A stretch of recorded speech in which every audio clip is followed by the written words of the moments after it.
Maybe there's something, a through line with Lebet and Femme in terms of the reason that two people are soulmates is the thing that keeps them apart. And I think often that's like, it's almost like in great affairs. There's a moment of timing where two people on an opposite trajectory meet, and that meeting point is so amazing or profound for whatever reason. But it is profound because the nature of their trajectories is that they have to keep on going the other direction. And I think in both films you have, that is what is at the core of these two love stories. Filmmaker Magazine presents Back to One with Peter Rinaldi. George MacKay is an actor. He sat down with me on the Upper West Side of Manhattan to talk about the work.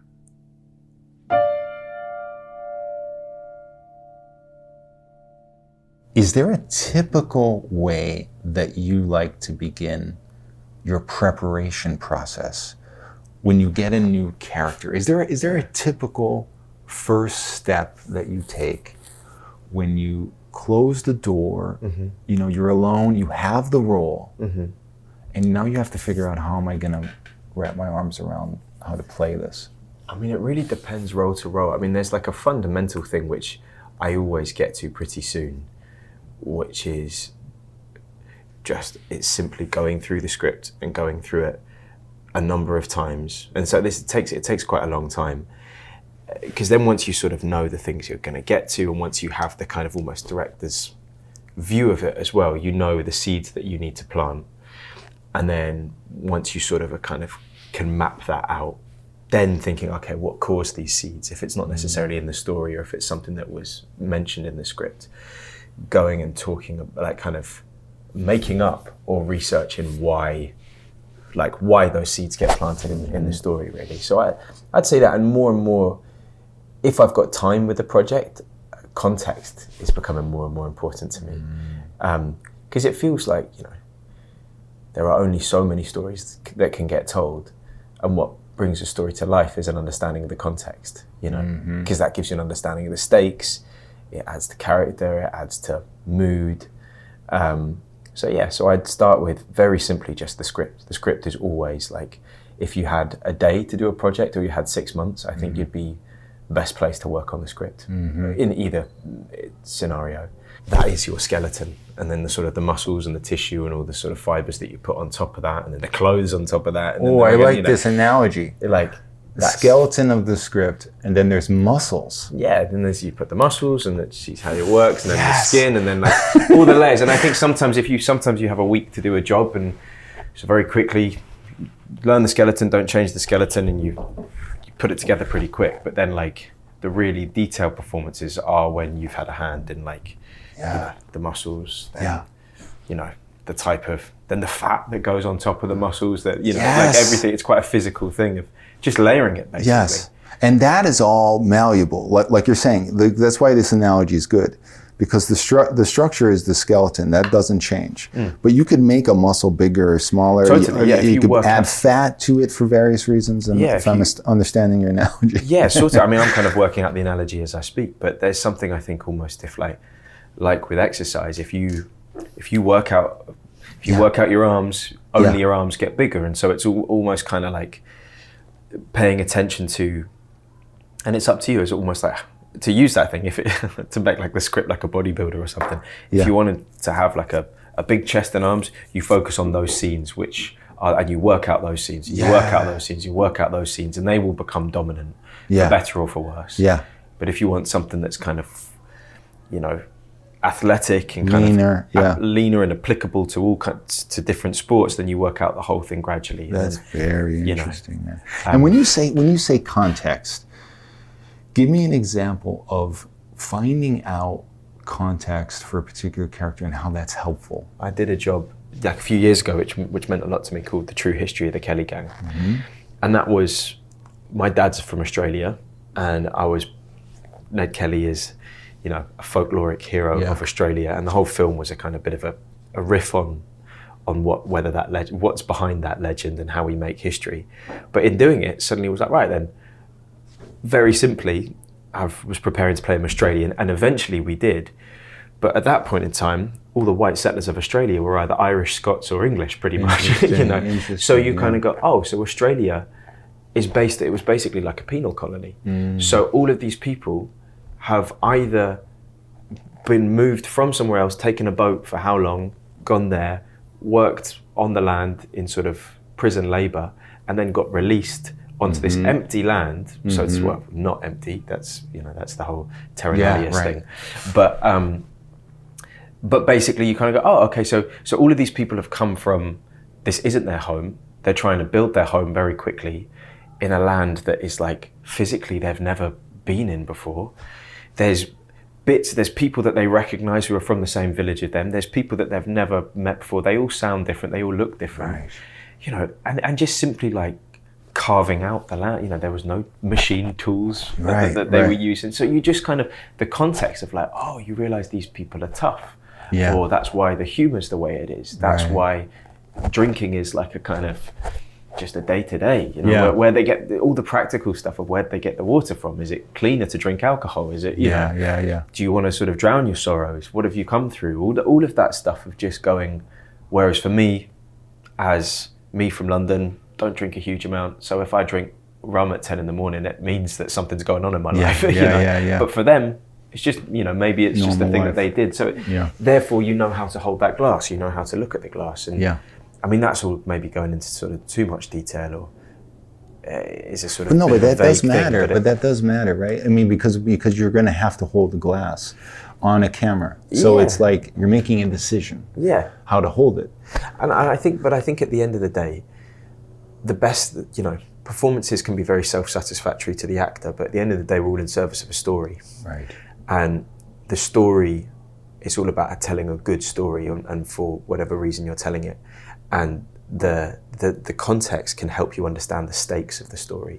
And if you have control over the stakes of the story, then the story gets better. If you realize in the same way that, you know, say there's an old watch that my dad had or something in the story. To me, I'm like, well, what's an old watch? I don't, you know, who needs them? I've got my phone. But to that man, if you know the story well enough and you know the context, you know what that watch is, but you know that is there. That is everything to that person. So I think context helps understand stakes, which just helps you pull the levers of the story. And then you can work with the director, who you can have a conversation practically about the storytelling as much as you can just, you know, the scenes.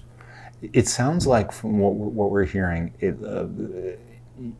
your approach is very much as a storyteller. You have to enter this work as an actor as a important storyteller, right? How did this develop for you over the years, where this becomes a thing that you're taking into consideration?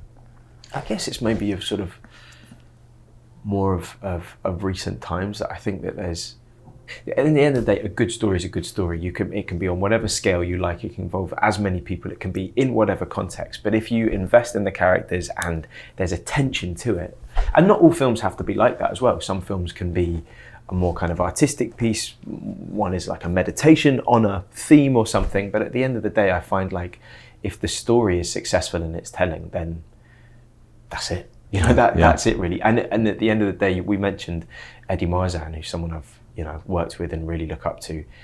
He sort of spoke about it in those terms, saying that you're all in service of the story. You're all just cogs in the wheel of, like cogs in the machine of telling this story. So that's the thing that you can kind of, almost more than, you know, a film or a theatre piece or a picture, it's a story. Because that's what, at the end of the day, what you're making it for, to give people over, and that's how it will affect people as well, if they invest in the story. You have 2 movies coming out here in America at the same time. The Beast and Femme. These 2 characters, I mean, it's fun. I'm almost laughing when I say 2 characters, because it feels like it's more than 2 characters you're playing in The Beast.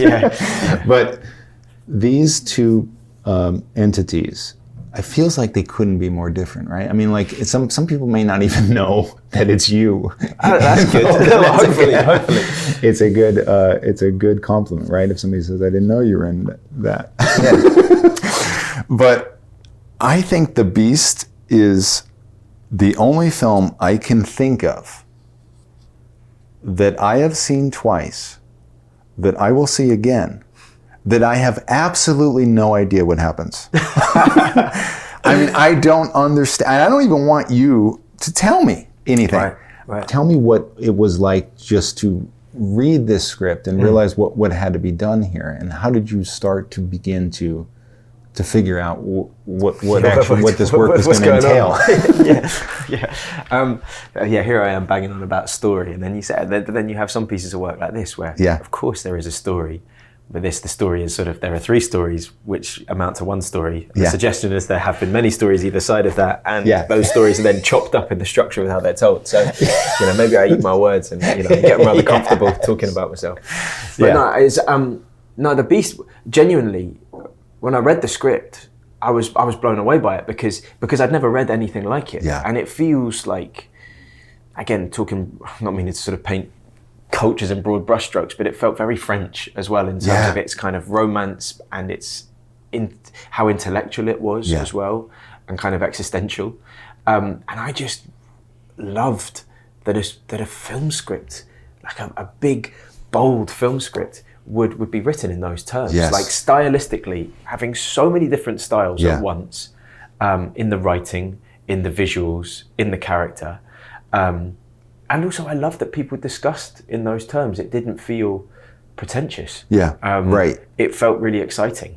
So I just wanted to be involved. And then on top of that, obviously, I play Louis, who is ostensibly, there are 3 Louis in the film, and Bertrand, the director, had always said, that you will play 3 characters who are ostensibly the same person. Yeah. And I've always found that idea that kind of the more and more I've got older and with acting, this idea of what makes a person or an identity, how much is there like a core of us that has been set and that will be an immovable, and how much is that then shaped or encouraged or grown or damaged by our context, or adjusted, or adjusted, and then how much do we then control that in relation to the context? How much things happen to us that shape that core and chip away at it like an ice block or something to shape it into one thing, and then how much do we then harness the context to sort of change or hide or grow whatever's inside? Now, I don't have an answer, but I find that an endless and exciting question, and therefore this project was the kind of perfect petri dish for that, if that's the right term, because I had to basically be the same person and be 3 entirely different people, and work out what was going to be my through line between those 3 men. And of course there was, there's a roadmap with it, a sort of hidden roadmap in the script, and Bertrand and I discussed that a lot. But that was just so exciting as a prospect. That's what drew me to it first. And then when you realize what has to be done here, do you start to make those connections on your own, or does everything have to pass through the writer and the director? You know what I mean? Yeah, it's a bit of both. I think Bertrand and I think in getting the role, I offered up my initial interpretation, and I got the role. Yeah. So that gives you confidence to be like, okay, to kind of go, this is my offering, and it's quite a specific offering in terms of an understanding. And if it, and that's with any, like, so often you go for so many roles, and all you can do is give your offering, and either you're given the opportunity to sort of move and change it. But the sort of, I guess, like people, there's a fundamental core to what you think the thing is. Right. How it expresses itself might change massively, but the kind of core of what you offer any role that you do is I think is pretty solid. That's hard to kind of break or change, and that's why different people get different roles. I was just going to say, that's another, it's kind of a nice thing to think about, that sometimes it's not about how you look or even your talent, it's about your approach toward the offering. Yeah. And you might just not be offering, like everything else might be right, and what you're offering just might not be in tune with what the director. And also I think there's a mixture, again, like with all things, anything's a relationship between you and what you give out, and then also there's stuff that subconsciously, there'll be a bunch of characters which only years later I go, oh, that made so much sense at that time. Yeah. I didn't even realize I was figuring that stuff out personally. And then you kind of go, so no wonder it probably was coming in there like a big red flag to the casting or the director. Oh yeah, this feels right for this person. And what's even better is that they're not even aware that they're right for for that. And sometimes you're totally aware. And sometimes you also go for roles where I've had a bunch of ones when I'm like, I fucking know this man. This is me. And you don't get it. Yeah, you know. So then to go back to the Beast with Louis, and I hope this doesn't sort of explain it away too much, but I don't think that's possible really. But the seed of the idea for Bertrand's script was this Henry James short story, The Beast in the Jungle. And so that's kind of where the context of 1910 comes from, the first portion of the 3 time zones. And in The Beast in the Jungle, you basically have this couple who bond over the fact that they have this, it's always sort of talked around, but they have this mutual understanding of a mutual fear that they have of this sense that they're going to be doomed.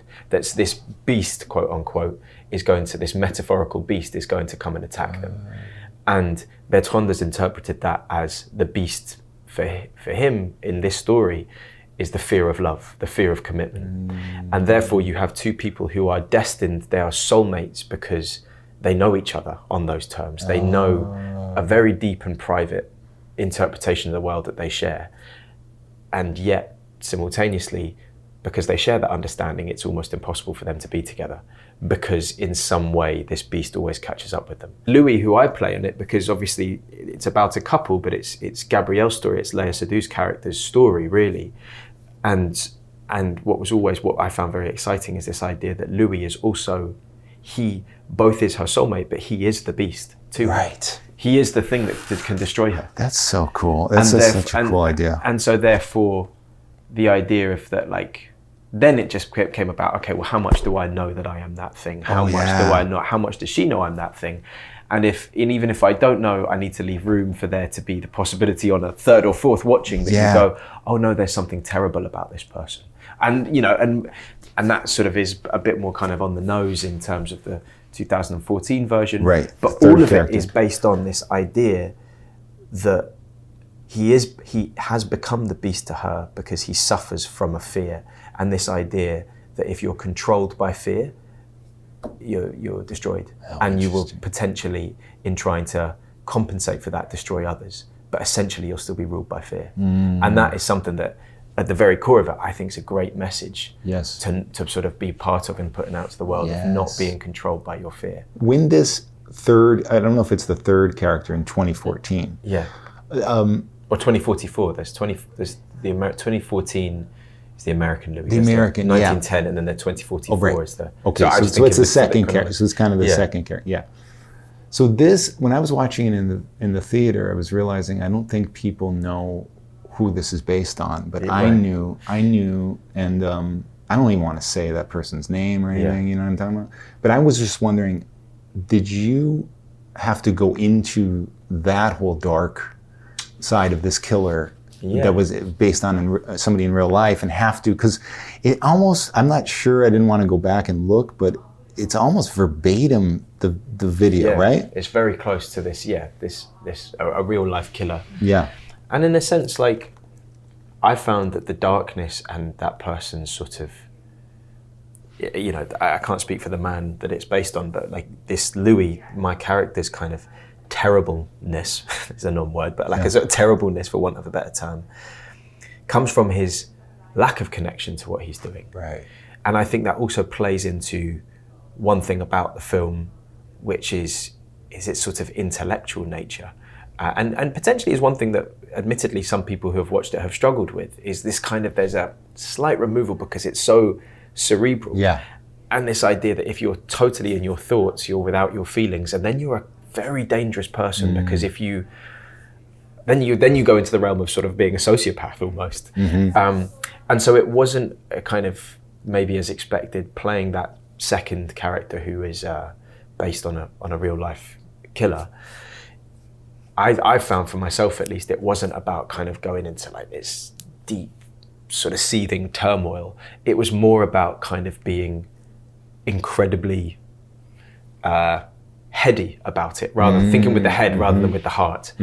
And because with that sort of feels like it then leads to kind of more and more, I don't know, again, it goes back to fear of like this idea, and then that sort of fear becomes sort of spiteful. So it was more about spite, and it was about a kind of the thing about that character is he was so inexperienced, and that's why he could almost go to the heights that he could, because Right. like, you know, I can do a bunch of things in my mind that when I actually come to do them physically, you know, I'm not talking about sort of killing, I mean like if I can run in a marathon or something, I go, yeah, I can manage that. I reckon I could climb up this skyscraper if I had to. I reckon, and then you actually do it and you're like, Start this to is do beyond it. me and I'm really scared, and all of the reality of the situation turns it into something that's different. And this is a man who has isolated himself so much that he lives almost entirely hypothetically, and there is that line, he can only make love in his dreams, Right. is that he lives in a sort of hypothetical world, which is also a product of the context where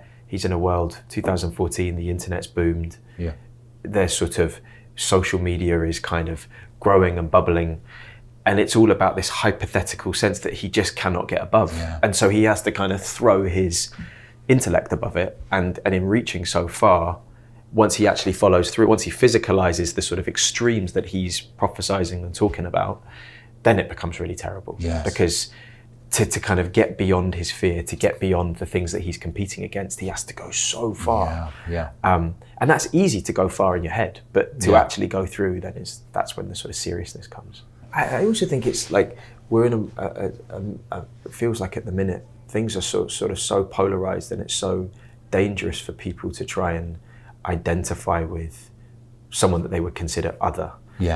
And what I like about this script is that the three people I play are so different, but they're also totally the same person. The idea that core, in one context, flourishes because actually it's quite safe in 1910 for that type of person. And as a bachelor, you know, without a certain kind of responsibility, this person is a kind of beautiful, bit of a sort of heartthrob. And then that exact same person thrown into American culture rather than Parisian or English culture, and the sort of a place based on high achievement, and then based with the internet, and based on sort of an outward show of turns inward because they can't manage it. And then in 2044 is where the world around you is sort of so without thought and without feeling, you think, oh, actually, I might as well just join them. And there's a sort of, the terribleness in that is almost like an ambivalence in that, rather than an extreme. It's like an extreme ambivalence. And what I love is that I get to sort of, again, I guess it says that thing that basically we're all capable of so much. It's just sort of what, you know, the context that either, you know, what a context asks of us, or what we then sort of choose to put ourselves into. But I think it is also quite compromising and relatable, hopefully, that, you know, all of us kind of, if we were born in a different time, went to a different school, had different relationships, had Totally you know, different, With you know, you sort of wind up doing things that you didn't know you could, like good and bad, you couldn't do. And I don't know, I think that's a sort of compromising but healthy thing to acknowledge. What is the character's name in Femme? Preston. Okay. Speaking of context here, I'm sure that this person, I'm just guessing, is nothing like you. And so you have to, and you have to give this person a humanity, even though they're doing terrible things in the beginning of this movie. Everybody has their reasons for everything they do, right? And this is somebody completely not like you. And I'm sure, like you're saying, context in terms of where this person comes from, what built them to be this way, also plays into how you are portraying this person, right? I think in that thing, it goes back to that thing about stakes maybe as well. Like, as you say, it's not giving anything away, but at the beginning of Femme, there is this awful attack that my character Preston is part of, this homophobic attack to the film's lead character Jules, who is a drag artist. And, you know, after an altercation in a shop, we attack him horribly in the street after he's embarrassed me because of an interaction that we've had earlier on, which, you know, when I think it's okay, it doesn't give any away, but my character Preston is gay, but is completely hiding it. And none of his friends know, and he is covering it with this sort of, he's this kind of super macho street kind of like hyper masculine tough guy basically. And so in terms of, you know, what prompts this attack is the fact that I sort of nearly get outed in the shop just from a kind of so like Jules makes a joke about me, and it feels too close, and so therefore we have, I said like the gang and Preston feels that they have to end that, and in terms of the stakes, the whole film is about drag, basically. You've got the feminine drag and you've got the masculine drag, but basically this idea that you take a certain aspect of yourself and you enhance it and you blossom it and you grow it and you sort of put it in front of yourselves, and it's a kind of celebration of that. But my character Preston has taken a certain, and again, this is what I found interesting about him, is he's legitimately a hard macho man. It's just that his sexuality doesn't mix with his understanding of what it is to be a man. And so that kind of dichotomy, that juxtaposition in him, he's just sort of expanded one part of himself to cover the other. And but that second sort of self that he's made is his everything, and therefore kind of thinking about it almost in mortal stakes of if my identity, if my armor goes, my entire life falls apart. And so that thinking about it in a kind of purely dog eat dog way of this is about living. Like if you out me, if you erode this identity that I've built, I'm going to die. And so that's how I thought of that attack, and not necessarily justified as an outsider, completely against what Preston did, but in the playing of him, that's how I sort of articulated of like, oh, you tried to kill me and I'm going to kill you back. And that's the way it is, because we are in a jungle here, and it's literally life and death. That is dog eat dog, and this is how it is, and it's simple as that.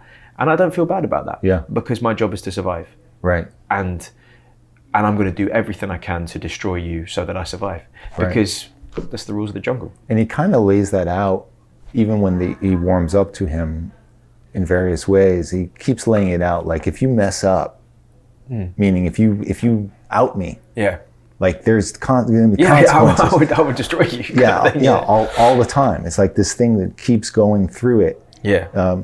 Isn't it amazing when you get something like this that has instantly everything you need to kind of play in is right there because of the circumstances of the story and the characters. You know what I mean? So every scene is tinged with all of this energy that you just have to like kind of step into, right? And so it's there for you. Like the writers have made it. Oh my God! Like we stepped into the most incredible script. Like Sam and Ping's script is so nuanced, but so economical and so clear, and was like razor sharp in its detail, but also completely like stripped lean. It was like a sort of featherweight boxer. Like it was like, it's all there. And every sort of, it's all about the kind of micro movements and so and that was, so many of those were scripted as to like a smile there or a, very, and it goes almost back to what you're saying about directing. It was written in such a way where you never felt like as the actor you were being spoon-fed, but it would tell you so clearly the sort of, there would almost be a stage direction would almost be in kind of as if it was like a stream of consciousness, like, and that's not, I can't think of the right way to put it. So it's not too much. It's allowing you to kind of process it in your way instead of telling you what it is. Yeah, well, it would sort of tell you what they were feeling, but would do it in such a sparse way that then it was up to you how you interpreted that. And maybe that's something that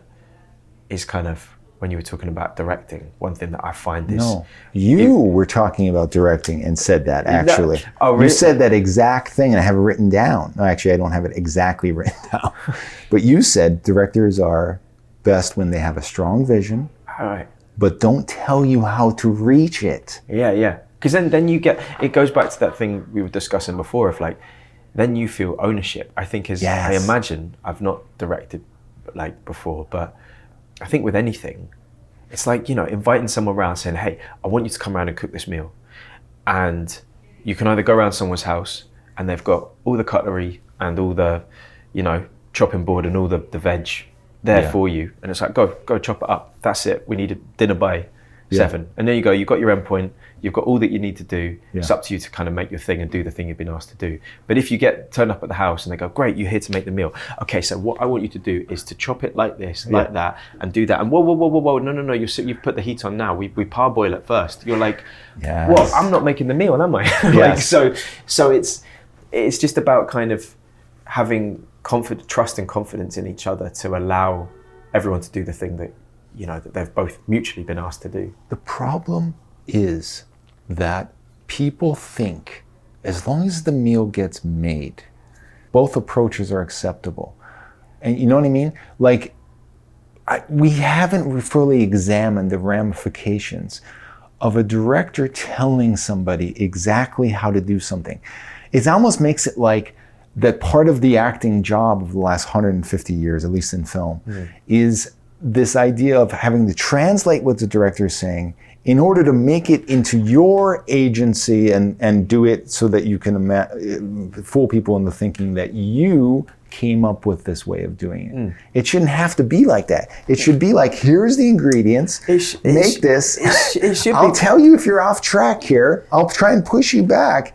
Maybe I'll remind you to turn on the oven. I'm not going to tell you when, but if you haven't done it, I might step in and say, that oven maybe should be on. Yeah. You know what I mean? Yeah, I do know what you mean, but there's part of me though that, like, I basically, as an actor, I totally agree with what you're saying, but actually, not totally agree, but would also sort of posit at the end of the day, if we truly are just in service of the story, what you're talking about is a kind of is the health of the process, which I think it should. But I don't know, it just depends what people's sort of ultimatum is. If the work gets done and the work's great, yep, you kind of like, in service of the story, you go, okay, well actually, that is the biggest thing. So if it came about with the director telling me every single which way to do it, then I hold my hands up to go like, okay, that is the right thing. Yeah. I don't know. I think it's an endless question of like having worked on different jobs and working out again what works for me, because also then it comes up like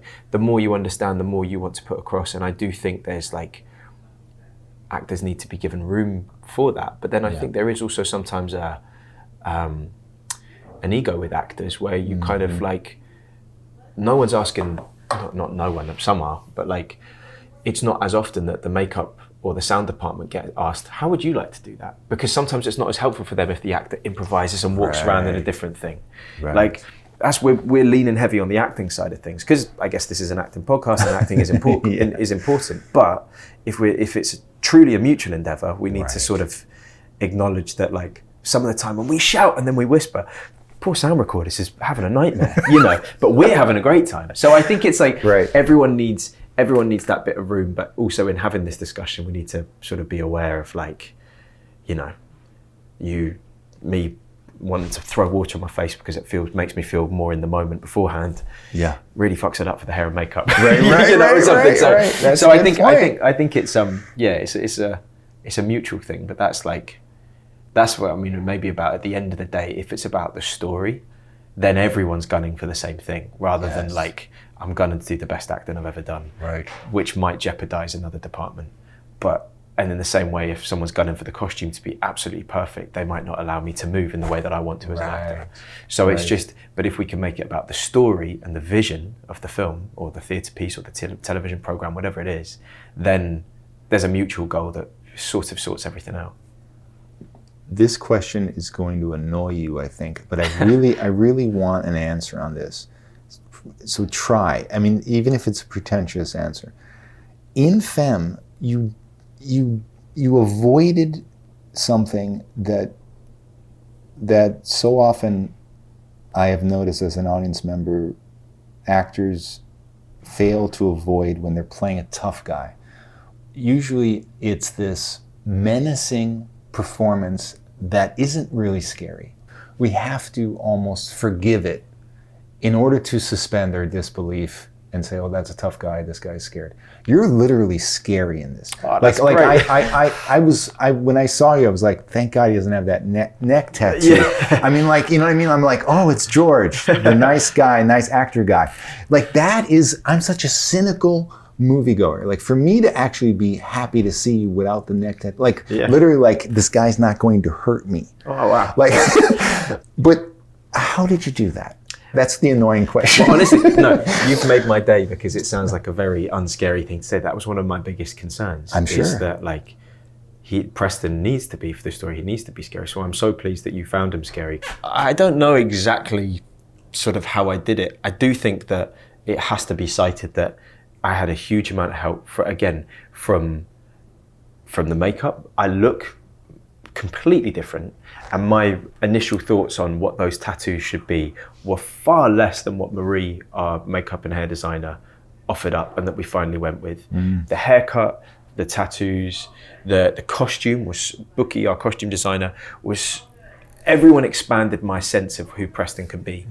Also in the script, there are certain, and this is where the cleverness of the writing, where it's so clever that it goes unnoticed, but a beat where all little things which I wouldn't have thought to have brought, I don't think, I'm sure, actually I know I wouldn't have brought, but are genius little moments. Whereas in like after, when Preston first picks up Jules and they go home together, sort of voluntarily for the first time, which is early on in the film, it's hopefully a very intense, like tense moment. You don't know what's going to happen. Yeah.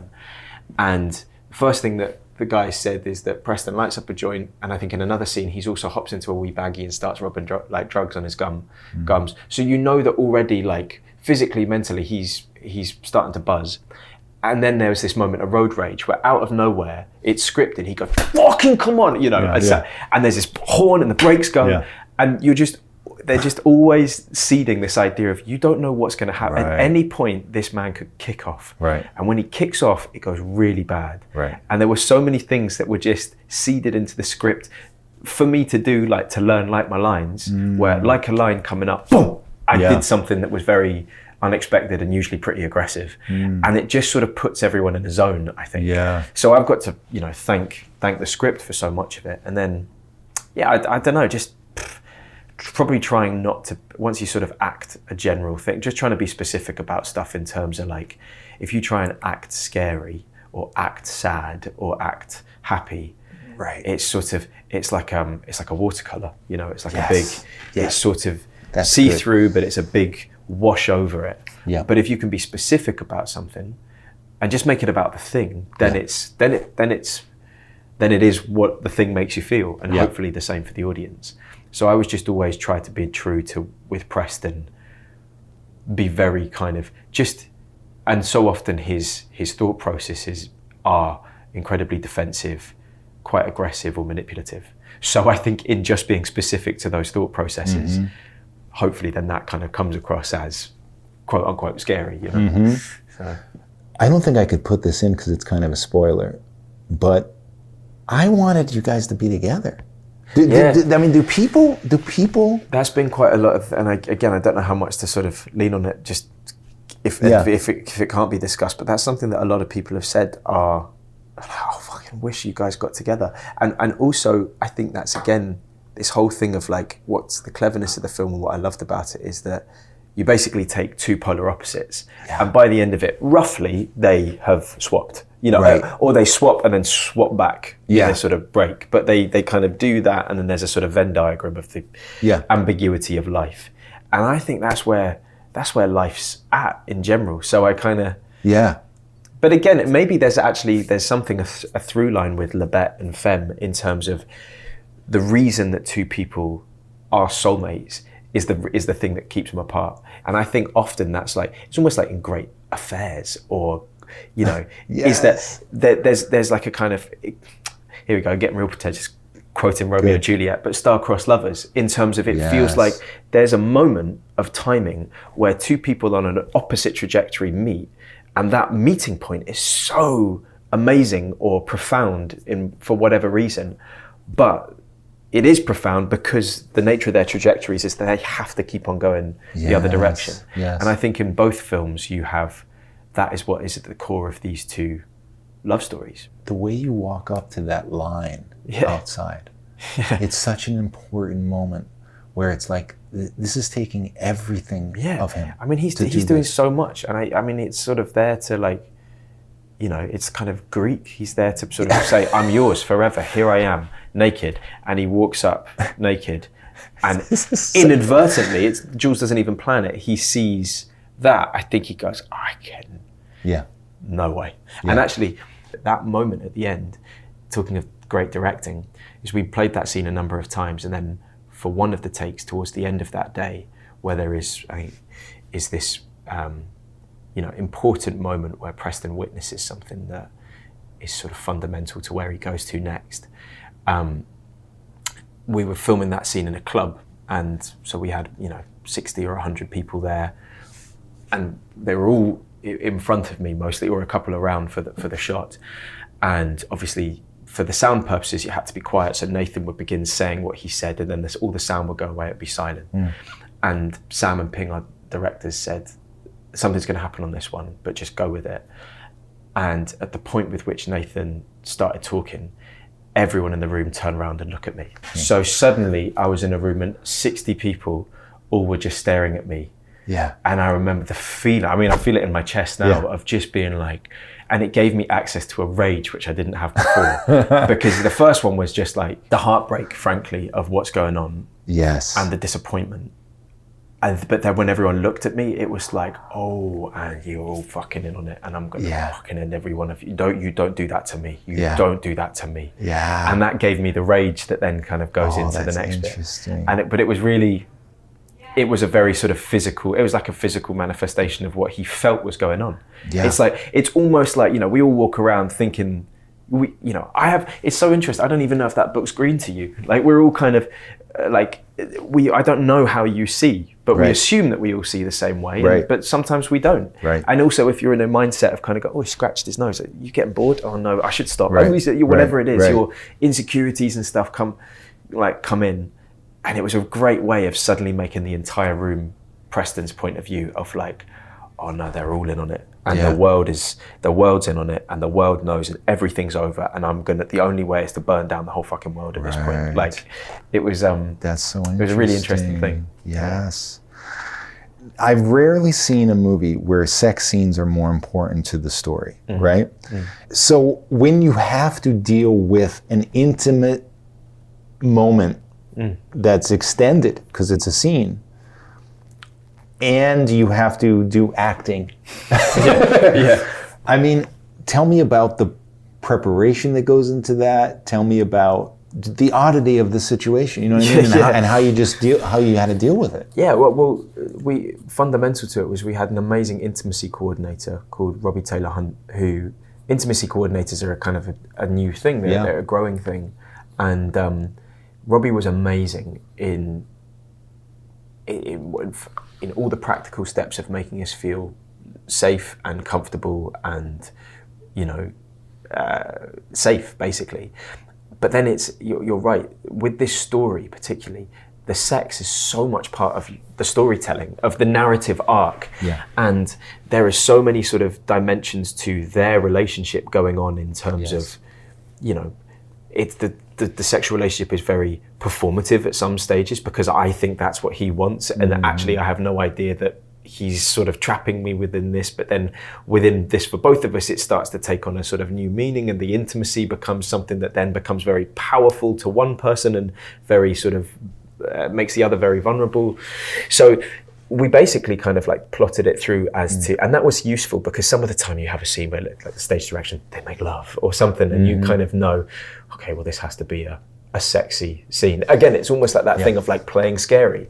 You kind of go without the context. Okay, how do I be scary? How do you be sexy? Where with this, because the script was so tight and the sex scenes were so important to the storytelling, it just became about like, okay, well, how does this scene move it forward? And the nature of the orgasm within the scene dictated what the character was going through, which sort of sounds silly because it should be like that every time. Yeah. But I've never had to do so much sex on one project. And so therefore there was like, you basically couldn't do it the same every time. Yeah.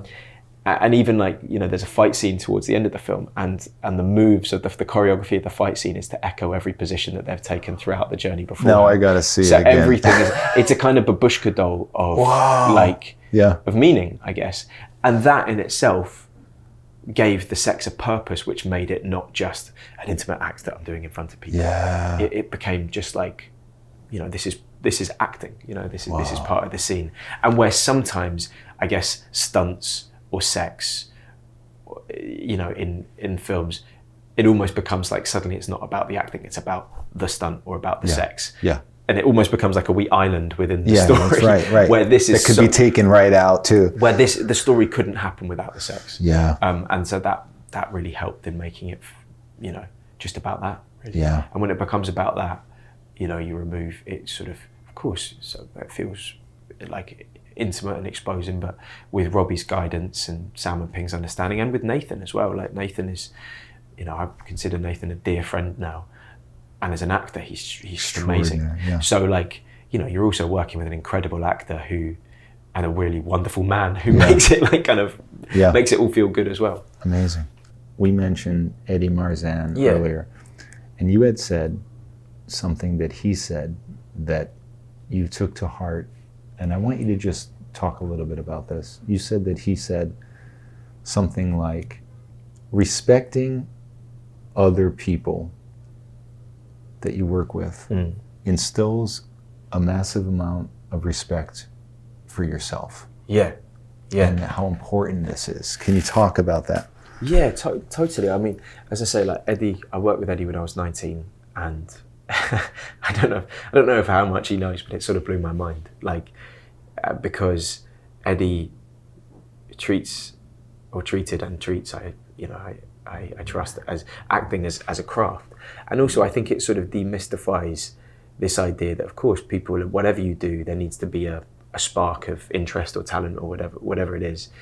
But it's sort of, especially with artistic stuff or creative stuff, because there is a level of truth to some people as well, like where there's just this thing that someone has, and it is sort of like, it's God-given, and so they don't need to, they just wake up and they can paint or play music, and the music's in them, and that is true and an amazing thing. But I've always felt kind of almost like, oh shit, I don't know, well, if it's not like that for me, then how'd you get good? And Eddie's, the way that he treated it like a craft, I think Eddie is just naturally incredible. But it was amazing to watch someone just take practical steps to do something, to play the role. And when you kind of go, oh, it's genuinely got better. He would just do the accent the whole time, and he would talk as himself and apologise for doing the accent the whole time, but go like, I'm from East London and I'm playing someone from Germany. So if I just can't, with the way that my mouth works and with the way that my vowels sound, I can't hop into it like that. And some people can, but I can't. So I'm going to do the thing that's going to make it better. And I thought that was just, it sounds so simple, but I think maybe because I was lucky enough to start when I was younger, all the time I was at school, I was incredibly self-conscious of, not being a wanky actor, basically. And so it almost made the distance of taking it seriously, if you know what I mean. And it was so, I found it really inspiring to see someone who was just a really good person, who cared about what they did. And also, as you said, he had this great ethos, I guess, which was just a natural thing to him about respecting other people, and therefore allowing that allowed you to respect yourself. Because there'd be a bunch of times where maybe when I was younger, there'd be something I really feel like I need to do this, but I don't want to embarrass myself, or I don't think actually it's worth it. At the end of the day, it's not worth it. So I won't try it, But when you watch someone else and they go, hold on, I need a minute to get this light a bit better, you kind of go, great, they care about it. They want to make it better. And if you sort of respect everyone else and give them the time, I think it allows you to then go, okay, cool. Actually, I need to jump up and down for 10 seconds before this scene, or however small it is. But that can feel like a really fundamental thing of like, I wish I was out of breath. I don't want to jump up and down in front of everyone, so I won't be out of breath. And then you feel like the whole thing's just sort of lacking in energy that is innate to the scene or whatever it is. I think if you can allow room for yourself, and then also in turn understand giving room for others, then it stops you feeling too bound up about stuff. With all sorts.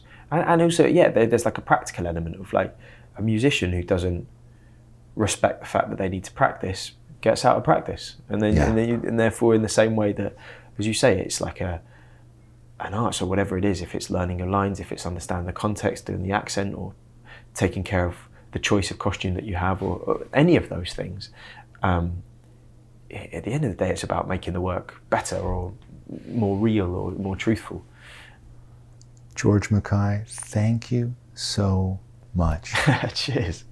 It's been really lovely. I love this room, genuinely, and thank you for having me. It's been lovely to talk in these terms. Back to One is a production of Filmmaker Magazine, which is a publication of The Gotham, formerly IFP. Listen to back episodes of this podcast at filmmakermagazine.com or wherever you get your podcasts.